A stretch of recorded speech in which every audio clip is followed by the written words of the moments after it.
जय माता रानी। आज माँ दुर्गा का तृतीय स्वरूप माँ चंद्रघंटा का दिन है।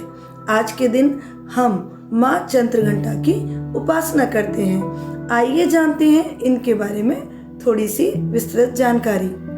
जैसा कि इनके नाम से ही प्रदर्शित हो रहा है चंद्रघंटा, इसका मतलब जो चंद्रमा के समान शीतलता रखती है, ऐसी माँ चंद्रघंटा जिनके मस्तक पर चंद्रमा विराजमान है। तो माँ चंद्रघंटा हमारी शीतलता की प्रदर्शक है।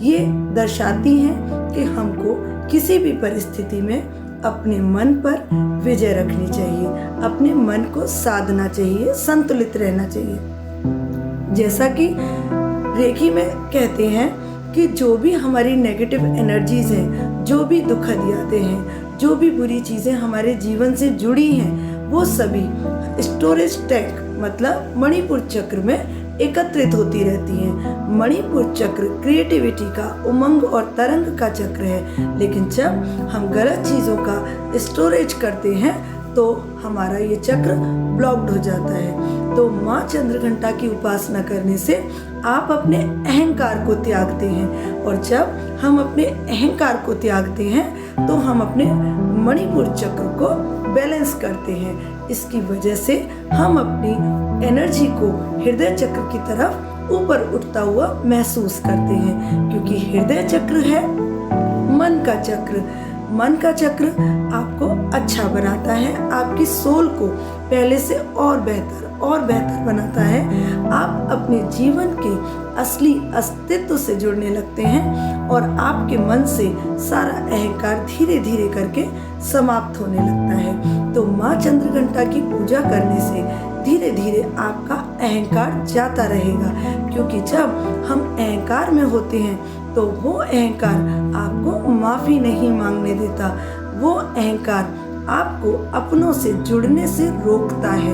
आप दूसरों को माफ़ नहीं कर सकते, आप पुरानी बुरी यादों को छोड़ नहीं पाते हैं, आप नई पॉजिटिव ऊर्जाओं से जुड़ नहीं पाते हैं। इसलिए माँ चंद्रघंटा की उपासना करने से जब आपका अहंकार जाता है तो आपका मणिपुर चक्र संतुलित होता है और आपको पहले से बेहतर बनाता है।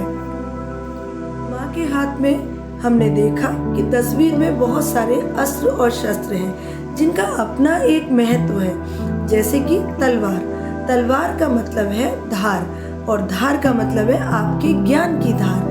आपका ज्ञान यदि सत्य है और उच्च कोटि का है तो आप अपने जीवन की सभी समस्याओं को उस ज्ञान के आधार पर पीछे छोड़ सकते हैं, उन पर विजय हासिल कर सकते हैं। दूसरा शस्त्र है गदा।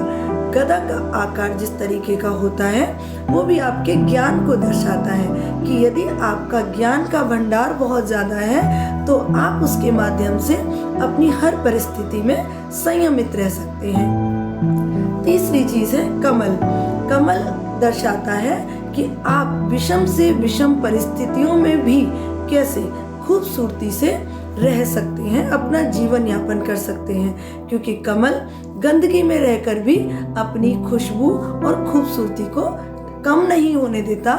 इसीलिए आप कैसी भी परिस्थिति में हो, कैसे भी लोगों के साथ हो, आपको उसी खूबसूरती से जीवन को आनंद से जीना है। किसी तस्वीर में माँ चंद्रघंटा अपनी माला को अपने हाथ से पकड़े हुए हैं।